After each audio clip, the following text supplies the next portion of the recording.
everyone, Lee here with the pull list for September 11th, 2013, presented by longboxradio.com. This week from DC Comics, I thought I was done with the point 1, point 2, point 3 villain issues, but then I saw that they did a Justice League Lobo #1, 23.2, so I'm like, you know what, I'm going to pick that up. And then the person behind the counter was like, well, did you see what they did to Lobo? And I'm like, no, honestly, I had not seen any of the concept art, hadn't been following Lobo's return to the DC Universe at all. And then, well, spoiler alert, that's Lobo right there. The kind of elfish-looking, effeminate man in the suit there. That is Lobo now.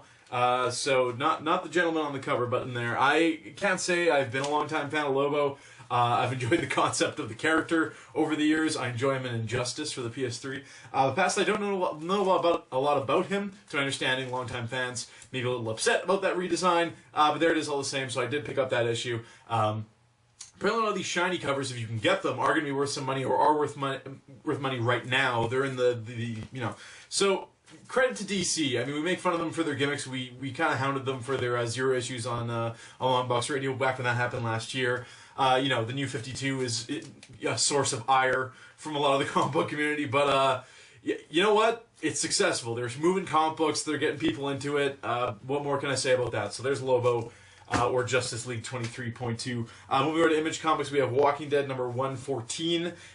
We left our heroes on their knees in front of Negan and his men in the last couple issues. There's going to be a lot of blood come these next couple issues, so I'm actually on the edge of my seat to see what happens, and it's just reinforcing the fact that every 10 issues something happens in this book that makes those 10 issues worth reading, but until then it's kind of hard to see the light at the end of the tunnel because there is quite a bit of talking. Boring stuff, stuff that I just don't like a lot of the characters in Walking Dead. So when you have a particular issue that focuses on the relationship of a couple characters that I'm really not interested in, that just feels like a throwaway to me. And I might just start buying these in trade paperback Walking Dead, honestly. For that reason, you know, I'll buy it every month, 2 months, I'll buy it every 3, 4 months, 5 months, whatever it is when those trade paperbacks come out. And you know, I'll probably enjoy it a lot more and have a much better. You know, more to stay on Walking Dead rather than, you know, week to week. So, anyways, I don't know what I was trying to say there. Infinity, we have Avengers issue 19. Caught up on Infinity. I think I'm behind on one issue of Avengers, but I caught up on New Avengers. Read the main Infinity books. Really digging it. I really like that it's spinning out of the books rather than the events happening and then, you know, kind of over... you know, shadowing what was happening in the books anyways. That was something that happened with Avengers vs. X-Men. It was something that's happened lots of times at Marvel in the past where, you know, a writer will have something really good going. Let's say Hickman had this really cool build-up going, and then the event hits, and suddenly he's forced to do a completely different tie-in story that messes up the pacing. It's something you're not interested in. It's not why you were buying the book. This is the opposite of that. New Avengers and Avengers have come to a head in this event, Infinity, which is really neat. Infinity, of course, involving the Infinity Gauntlet, the gems, Thanos trying to, you know, mess with Earth once again. Pretty standard story in that regard, but it's John Hickman, so you get a lot of multiple Earths, universes kind of stuff going on. He's a great writer. I hope he stays on Avengers for a very long time. And I'm digging the event. I'd like to see Marvel maybe scale it back with the next couple, do more of a secret war kind of thing, keep it just to a smaller group of characters. Make it meaningful, impactful in the universe, but not necessarily something that has to deal with alien invasions every couple months.